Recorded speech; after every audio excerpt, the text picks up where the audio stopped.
Kaalay kula wadaagay sirta maqaayadaha cuntadooda ay u macaan badnaata iyo qaabka ay u sameeyaan sooska.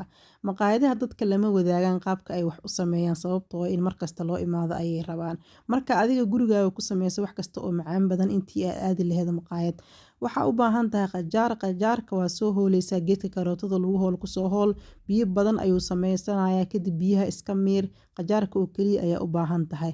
Kadib waxaa ku dareysaa mayonees iyo yoogad. Yoogadka mid waxaa jira faadle iyo mid faad yar kan adi aad rabtid ama kan ku yaala markaas isticmaal. Kadib waxaa ku dareynaa liin iyo cusbo iyo sidoo kaleeto tuun aan soo tumnay tuunta daaduuntidna waa shiidi kartaa. Intaas ayuu ka kooban yahay innaba caadi maaha kaale iska arag macaanka lagama sheekeyn karo. Wax kasta oo isticmaali kartaa muufada hadhiin ceeshka sidoo kaleeto bariiska aniga bariiskaaba uga helaba lagama sheekeyn karo.